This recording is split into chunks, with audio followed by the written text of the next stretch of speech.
Hi friends, welcome to serial அரங்கம். இந்த serial அரங்கம் சேனலுக்கு உங்கள் எல்லாரையும் அன்போடு வரவேற்கிறேன். இந்த வீடியோவில் நம்ம என்ன பார்க்க போகிறோம்னு சொல்லிட்டு பார்த்தீங்கன்னா, இன்றைக்கி புதன்கிழமை ஜூலை 29 காதல் காதல் காதல் சீரியலில் என்ன நடக்க போகுது. நேற்று மது கழுத்தில் வலுக்கட்டாயமாக தாலியை கட்டுறாரு அர்ஜுன். அதுக்கப்புறம் என்ன நடக்க போகுது பார்க்கலாமா? மது பயங்கர ஷாக் ஆயிடுறாங்க. அர்ஜுனை நல்லா பலார்னு அரைகிறாங்க. வீட்டில் இருக்கிற எல்லாருக்கும் செம ஷாக். ஒரு நிமிஷம் உறைஞ்சி நின்று போயிடுறாங்க. என்னடா என்ன வேலைடா நீ பண்ணி வச்சிருக்க? என்னை நீ என்ன நினச்சிட்டு இருக்க? நான் உன்னை லவ் பண்ணலன்னு தெரிஞ்சும் என் கழுத்தில் நீ எப்படி தாலி கட்டலாம்? அப்படியே நீ தாலி கட்டிட்டா உன் பின்னாடியே நான் வந்துடுவேன்னு சொல்லிட்டு நினச்சியா? நான் பண்ண போகிற இந்த ஒரு விஷயம் இனிமேல் உன்ன மாதிரி இருக்கிற எல்லா ஆம்பளைங்களுக்கும் ஒரு பாடமாக இருக்கணும். என்ன நீங்கள் உங்கள் மனசுக்கு பிடிச்சதெல்லாம் செய்வீங்க, நாங்கள் பார்த்துட்டு அமைதியாக இருக்கணும்னு சொல்லிட்டு நினச்சிட்டு இருக்கியா? நான் இன்னொருத்தருக்கு நிச்சயமான பொண்ணு. என்னோட உத்தரவு இல்லாமல் என்னோட அனுமதி இல்லாமல் நீ எப்படி என் கழுத்தில் தாலி கட்ட முடியும்? அப்படியே இது எல்லாத்தையும் பார்த்துட்டு நான் அமைதியாக போயிடுவேன்னு சொல்லி நினச்சிட்டு இருக்கியா? அதான் முடியாது. எனக்கு விருப்பம் இல்லாமல் நீ கட்டின தாலி நீ ஒரு நிமிஷம் கூட என் கழுத்தில் இருக்காது அப்படின்னு சொல்லிட்டு தாலியை கழட்டி அர்ஜுனோட முகத்திலேயே வீசிடுறாங்க மது. எல்லாருமே பயங்கரமாக ஷாக் ஆகிடுறாங்க. அதுக்கப்புறமும் பார்த்தா மதுக்கு ஆத்திரம் தாங்கலை. எவ்வளோ தைரியம் இருந்தால் இந்த மாதிரி எல்லாரும் இருக்கும்போது இப்படி ஒரு விஷயத்தை இப்படி செஞ்சிருப்ப? நீ என்னை பற்றி உனக்கு நீ என்னடா தெரியும்? என்னை பற்றி நீ என்ன தான் நினச்சிட்டு இருக்க?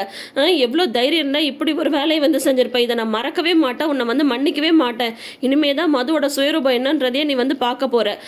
எல்லார் முன்னாடி என்னை இந்த மாதிரி அசிங்கப்படுத்திட்டல நீனு. நான் உன்னை காதலிக்கவே இல்லைன்னு தெரிஞ்சும், நான் இன்னொருத்தருக்கு நிச்சயமான பொண்ணுன்றது தெரிஞ்சும், எங்கள் அப்பா அம்மா சொல்கிற மாப்பிள்ளையை தான் நான் கல்யாணம் பண்ணிக்குவேன்னு தெரிஞ்சும், இன்னொருத்திக்கு தாலி கட்ட வேண்டிய கடைசி நொழியில் என் கழுத்தில் நீ தாலி கட்டிருக்கனா உனக்கு எவ்வளோ திமிர் இருக்கணும்? உன்னோட திமிருக்கெல்லாம் நான் ஆளாகவே முடியாது. இதுதான் நீ வளர்ந்த லட்சணமா? இப்படி தான் உங்கள் அப்பா அம்மா உன்னை வளர்த்தாங்களா? உனக்குலாம் கொஞ்சம் கூட வெக்கமா இல்லை? ஒரு பொண்ணுக்கிட்ட இந்த மாதிரி ஒரு மிஸ்பிஹேவ் பண்ணிருக்க அப்படின்னு சொல்லிட்டு அந்த மணவரையில் இருக்கிற தட்டுக்கிட்டு எல்லாத்தையும் தூக்கி வீசிட்டு, இதுக்கு மேலே நீ என் மூஞ்சில் கூட முழிக்காத, உன்னை பார்க்கணுன்னு கூட நான் நினைக்கவே இல்லை. ஆனால் இதை நான் மறக்கவே மாட்டேன், உன்னை நான் சும்மாவும் விட மாட்டேன், உன்னை என்ன பண்ண போகிறேன் பாரு அப்படின்ற மாதிரி மது நல்லா திட்டிட்டு மண்டபத்தை விட்டு போயிடுறாங்க பயங்கர கோவமாக.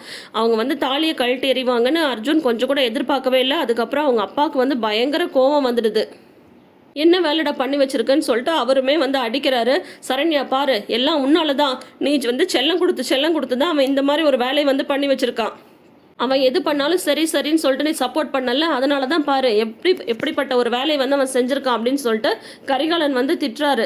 அதோட பார்த்தா நான் என் தங்கச்சி கொடுத்த வாக்கை இந்த மாதிரி அசிங்கப்படுத்திட்டே, இந்த ஊர் முன்னாடி என்னை தலை குனிஞ்சு நிற்க வச்சுட்டல அப்படின்னு சொல்லும்போது உடனே அந்த ஈஸ்வரி பாட்டியும் அழறாங்க. பாருடா என் பேத்தியோட கதி என்னடா, உன் கூட கல்யாணம் நடக்கும், உன் கூட வாழ்நாள் ஃபுல்லாக வாழலான்னு சொல்லிட்டு மனசில் அவ்வளோ ஆட்சையோட உட்காந்துட்டு இருந்தவளை விட்டுட்டு இன்னொருத்தி கழுத்தில் போய் தாலியை கட்டிட்டு சின்ன வயசுலேருந்து இவன் உன்னை விரும்பியிருக்காடா. ஆனால் அதை கூட கிட்டலாம் இவன் சொல்லவே இல்லை. இந்த குடும்ப கௌரவம் முக்கியன்றதுக்காகவே அமைதியாக இருந்திருக்கா. இப்போ நாங்களா எந்த மாப்பிள்ளையை கல்யாணம் பண்ணிக்கிறேன்னு கேட்டதுக்கு அப்புறம் தான்டா உன் பேரையே அவ சொன்னா. அவன் மனசுல எவ்வளோ கனவோட இந்த மணவரையில் உட்காந்துட்டு இருந்திருப்பா. 2 தடவை தாலி கட்டுற நேரத்தில் என் பேத்தியோட கல்யாணம் நின்று போச்சே. இனிமேல் நாங்கள் என்னடா பண்ண முடியும்? நீ இந்த வீட்டில் தான் பிறந்தியா? உனக்கு மட்டும் ஏன்டா புத்தி இந்த மாதிரி போச்சு அப்படின்னு சொல்லிட்டு அந்த பாட்டி திட்டுறாங்க. அதுக்கப்புறம் ஸ்வேதாவுமே ரொம்ப அழ ஆரம்பிக்கிறாங்க. ஏன் அர்ஜுன், ஏன் இந்த மாதிரி பண்ண? மது உன்னை லவ் பண்ணலன்னு தெரிஞ்சும், நான் உன்னை விரும்புகிறேன்னு தெரிஞ்சும், உன் கூட வாழணும்னு இவ்வளோ ஆசையாக உன் பக்கத்தில் உட்காந்துருக்கேன்னு தெரிஞ்சும், தாலி கட்ட வேண்டிய நேரத்தில் என்னை விட்டுட்டு அவள் கழுத்தில் நீ தாலியை கட்டிட்ட. ஆனால் அவள் தாலியை தூக்கி எறிஞ்சிட்டு போயிட்டா. இதுதான் உன்னோட காதலா? இதுதான் நீ பொண்ணுங்களை மதிக்கிறதா? அப்போ உன்னோட விருப்பம் தான் உனக்கு பெருசு இல்லை. யாரை பற்றியும் உனக்கு எந்த அக்கறையும் கிடையாது, கவலையும் கிடையாது. என்னெல்லாம் ஒரு மனுஷியாக கூட நீ நினைக்கவே இல்லைல்ல. சின்ன வயசுலேருந்து நான் தான் பைத்தியம் மாதிரி உன்னையே நினச்சிட்டு இருந்திருக்கேன். எப்போ நான் மனப்பொண்ணா உன் பக்கத்தில் உட்காந்தனும் அப்பயே நான் உன்னோட மனைவி ஆயிட்டேன். இதுக்கு மேலே நான் யாரையும் கல்யாணம் பண்ணிக்க மாட்டேன். இங்கே இருக்கிற எல்லார்கிட்டையும் நான் சொல்கிறேன், நல்லா தெரிஞ்சுக்கோங்க. இனிமேல் என் வாழ்க்கையில் கல்யாணம்னு ஒன்று நடந்தால் அது அர்ஜுன் கூட மட்டும்தான். இன்னும் 1 மாதத்தில் இதே அர்ஜுன் என் கழுத்தில் தாலியை கட்டணும். அப்படி இல்லைன்னா நான் என் உயிரையே விட்டுருவேன்.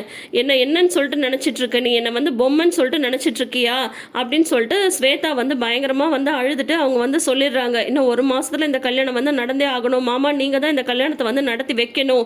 என்னால் அர்ஜுனை தவிர வேற யாரையும் மனசால ஏற்றுக்கவே முடியாது. எப்போ நான் மணவரையில் அவன் பக்கத்தில் உட்காந்தனோ அப்பயே பொண்டாட்டி ஆகிட்டேன். இனிமேல் அதை யாராலையும் மாற்றவும் முடியாது. என்னால் அர்ஜுனை மறக்கவும் முடியாது அப்படின்னு சொல்லிட்டு ஸ்வேதா அழுதுட்டே சொல்கிறாங்க. அதுக்கப்புறம் அவங்க அம்மா கமலா சொல்கிறாங்க, பார்த்து என்ன உன் கண்ணு முன்னாடியே 2 தடவை என் பொண்ணு மணவரை வரைக்கும் கல்யாணம் நடக்காமல் போயிடுச்சு. இனிமேல் அவளை யாருன்னு கல்யாணம் பண்ணிப்பா? அவளும் அர்ஜுனை தவிர வேற யாரையும் கல்யாணம் பண்ணிக்க மாட்டேன்னு சொல்லிட்டா. நான் உன்னை தானே நம்பினேன். இப்போ நீ சொல்லு, அவள் சொன்ன மாதிரியே 1 மாதத்தில் அர்ஜுன் கையால் ஸ்வேதா கழுத்தில் தாலி கட்ட வைக்கிறேன், நீ சொல்லு, எனக்கு சத்தியம் பண்ணு, அப்போ தான் நான் நம்புவேன் அப்படின்னு சொல்லி சொன்னதும் உடனே கரிகாலனும் வந்து பார்த்தா கமலா கையில் வந்து சத்தியம் பண்ணிடுறாங்க. நின்று போன இந்த கல்யாணம் கண்டிப்பாக நடக்கும் அப்படின்னு சொல்லிட்டு அவங்க சத்தியம் பண்ணிடுறாங்க. அதுக்கப்புறம் அங்கே இருக்கிறவங்கெல்லாம் அர்ஜுனை வந்து திட்டுறாங்க. என்னப்பா இப்படி வந்து ஒரு 2 பொண்ணுங்களோட வாழ்க்கையை வந்து விளையாடிட்டியே, ஒரே நிமிஷத்தில் 2 பேரோட வாழ்க்கையும் இந்த மாதிரி வந்து தொலைச்சிட்டியே நீனு, பாவம். ஒருத்தி என்னன்னா வந்து தாலியை கழட்டி எரிஞ்சிட்டு போறா, இன்னொருத்தி என்னன்னா உன்னை தவிர வேற யாரையும் கல்யாணம் பண்ணிக்க மாட்டேன்னு வந்து சொல்லிட்டு போறா. நீ இந்த மாதிரி வந்து பண்ணலாமா? உங்க அப்பா இந்த ஊருக்குள்ள எவ்வளோ ஒரு கௌரவமான ஆளு, அவருக்கு வந்து சபை முன்னாடி இப்படி ஒரு அசிங்கத்தை வந்து நீ ஏற்படுத்திட்டியே, இதெல்லாம் கொஞ்சமாவது நியாயமா? ஸ்வேதா சொன்ன மாதிரி நீ வந்து ஸ்வேதாவை தான் கல்யாணம் பண்ணிக்கணும் அப்படின்ற மாதிரி எல்லாம் சுற்றி இருக்கிறவங்கெல்லாம் வந்து பேச ஆரம்பிச்சிடுறாங்க. இப்போ வந்து சொன்ன மாதிரி மதுவோட கல்யாணம் நின்னதும் மதுக்கும் உனக்கும் தான் கல்யாணம் நடக்கும் அப்படின்ற மாதிரி எல்லாம் வந்து சரண்யாவுமே ஒரு தப்பான நம்பிக்கை வந்து கொடுத்துட்டாங்க. மதுவுக்கு விருப்பம் இல்லைன்னு சொல்லும்போது நீ ஏன்பா கட்டாயப்படுத்துறன்ற மாதிரியாவது சொல்லியிருக்கலாம். இப்போ ஸ்வேதா வந்து மணவரைக்கு வர்றதுக்கு முன்னாடியே கூட வந்து பார்த்தீங்கன்னா வந்து இந்த மதுவை வந்து இந்த ஃபங்க்ஷனுக்கு இந்த மெஹந்திக்கெலாம் வர வச்சது வந்து யாருன்னு பார்த்தீங்கன்னா சரண்யா தான் இல்லையா? அப்போ அர்ஜுன் மனசில் இந்த மாதிரியான ஒரு ஆசை வந்து வளர்றதுக்கு இவங்களுமே வந்து ஒரு விதத்தில் தூண்டுகோலாக தான் வந்து இருந்திருக்காங்க. யாராக இருந்தாலும் சரி, ஒரு பொண்ணோட அனுமதி இல்லாமல் அவங்கக்கிட்ட எப்படி வந்து தாலி கட்ட முடியும், அவங்கள வந்து அடையணும்னு நினைக்கிறதும் ஒரு பெரிய தப்பு தான். அதுவுமே வந்து ஒரு பெரிய ஹராஸ்மெண்ட் தான். இப்போ வந்து சரண்யா அவங்க சைடு இருக்கிற தப்பை உணர்ந்திருப்பாங்கன்னு நான் வந்து நினைக்கிறேன். அர்ஜுன் வந்து தாலி கட்டினதுக்கும் சரண்யாவுக்கும் எந்த சம்மந்தமும் கிடையாது. ஆனால் இந்த சமயத்தில் சரண்யா வந்து எதுவுமே பேசாமல் இருக்கிறது தப்பு தான் இல்லையா? அதுக்கப்புறம் வந்து பார்த்தா கரிகாலன் ஆகட்டும், பாட்டியாகட்டும், ஸ்வேதா, கமலா எல்லாருமே வந்து அந்த மண்டபத்தை விட்டு எல்லாருமே கிளம்பிடுறாங்க. இனிமேல் வந்து நீ வீட்டு பக்கமே வரக்கூடாது, அந்த வீட்டுக்குள்ளே உனக்கு இடமும் கிடையாது, ஸ்வேதா காலத்தில் தாலியை கட்டினா மட்டும்தான் நீ அந்த வீட்டுக்குள்ளார வந்து வர முடியும், என்னை வந்து இந்த மாதிரி ஒரு அவமானப்படுத்தினது யாருமே கிடையாது, நீ உன்னை வந்து நான் என் பையன் சொல்லவே எனக்கு வந்து அவமானமாக இருக்குது அப்படின்ற மாதிரி கரிகாலன் வந்து பயங்கரமாக திட்டிட்டு அங்கேருந்து கிளம்பிடுறாரு. உடனே வந்து பார்த்தா வந்து அர்ஜுன் அவங்க அம்மாட்ட வந்து மன்னிப்பு கேட்குறாங்க. காலில் விழுந்து என்னை வந்து மன்னிச்சிடுமா, நான் பண்ணது தப்பு தான், ஆனால் மது வந்து இந்த மாதிரி பண்ணுவான்னு நான் கொஞ்சம் கூட எதிர்பார்க்கவே இல்லை அப்படின்னு சொல்லி சொன்னதும் உடனே வந்து சரண்யா வந்து சொல்கிறாங்க, தப்புப்பா தப்பு, ஒரு பொண்ணோட அனுமதி இல்லாமல் அவள் கழுத்தில் வந்து தாலி கட்டுறது எவ்வளோ பெரிய தப்பு தெரியுமா, நீ பண்ணது ரொம்ப பெரிய தப்பு, இது இப்போ எனக்கு என்ன பண்ணுறதுன்னு எனக்கே ஒன்றுமே புரியலை அப்படின்ற மாதிரி வந்து சரண்யா சொல்லும்போது அவர் வந்து திட்டுறாரு. ஆதவன் அவர் வந்து கோபமாக பேசுகிறாரு. அப்பா வந்து ஊருக்குள்ளே எவ்வளோ மரியாதையாக இருந்தாங்க, இந்த மாதிரி ஊரை கூட்டி அவரை வந்து இப்படி அவமானப்பட வச்சிட்டியேடா, என்னடா நீ இப்படி பண்ணிட்ட, அம்மா இது எல்லாத்துக்கும் காரணம் நீ தான் செல்லம் கொடுத்து அவனை இந்த மாதிரிலாம் வந்து செஞ்சு வச்சுருக்க, இப்போ இவன்ட்ட பேசி என்ன பண்ண போகிற, இப்போ வந்து நீ இவன்ட்ட பேசினா எல்லாமே சரியாக போயிடுமா, வேண்டாம், இனிமேல் நீ இவன்ட்ட பேசுகிறதுக்கு ஒன்றுமே இல்லை, நீ மட்டும் இல்லை நம்ம யாருமே வந்து இவன் கூட பேசவே கூடாது, இனிமேல் இவன் வீட்டு பக்கமே வரக்கூடாதுன்னு அப்பான்னு சொல்லிட்டார்ல, நீ எதுக்கு இனிமேல் இங்கே நின்றுட்டு இருக்கவா அப்படின்னு சொல்லிட்டு அவங்க அம்மா கையை இழுத்துட்டு அவர் வந்து போக ஆரம்பிச்சிடுறாரு. பின்னாடியே கார்த்தியுமே வந்து போயிடுறாரு. அதுக்கப்புறம் அர்ஜுன் வந்து உட்காந்து அழறாரு பயங்கரமாக. அவங்க ஃப்ரெண்ட்ஸ் தான் சமாதானப்படுத்துகிறாங்க.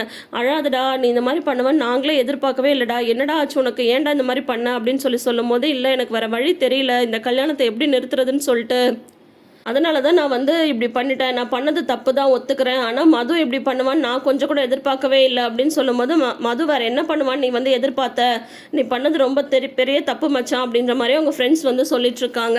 அதோட வந்து பார்த்தீங்கன்னா இன்றைக்கான எபிசோடை வந்து முடிச்சிருக்காங்க. நேத்திய எபிசோடும் சரி இன்னைய எபிசோடும் சரி நல்லா பரபரப்பாக தான் போச்சு. எப்படி நடந்துக்க கூடாது அப்படின்றதுக்கு ஒரு எக்ஸாம்பிளாக தான் இந்த 2 எபிசோடுமே வந்து இருந்தது. விருப்பம் இல்லாதவங்கள கட்டாயப்படுத்தி கல்யாணம் பண்ணணும்னு நினைக்கிறது தப்பு தான். ஸ்வேதா மேலே அர்ஜுனுக்கு விருப்பம் இல்லைனாலும் ஸ்வேதாவை கல்யாணம் பண்ணிக்கோன்னு சொல்லி சொன்னது அவங்க அப்பாவோட தப்பு. மது விரும்பலன்னு தெரிஞ்சுமே மது கழுத்தில் தாலியை கட்டினது அர்ஜுனோட தப்பு. சொல்லப்போனால் 2 சைடுமே ஈக்குவலாக தான் வந்து இருந்துகிட்ருக்கு. இப்போ சரண்யா 2த்தும் நடுவில் நிற்கிறாங்க. யாருக்கு சப்போர்ட் பண்ண போகிறாங்க அப்படின்றத வெயிட் பண்ணி பார்ப்போம். நீங்கள் என்ன நினைக்கிறீங்க? அர்ஜுன் பண்ணது தப்புன்னு நினைக்கிறீங்களா? மறக்காமல் கமெண்ட் செக்ஷனில் சொல்லுங்கள். இந்த வீடியோ பிடிச்சிருந்தா லைக் பண்ணுங்கள். நம்ம சேனலை நீங்கள் இப்போ தான் புதுசாக பார்க்குறீங்க அப்படின்ற மாதிரி இருந்தால் நம்ம சேனலை வந்து சப்ஸ்கிரைப் பண்ணிக்கோங்க. இந்த சீரியல் அரங்கத்தை நிறைந்த அரங்கமாக மாற்றுங்க. தேங்க்யூ.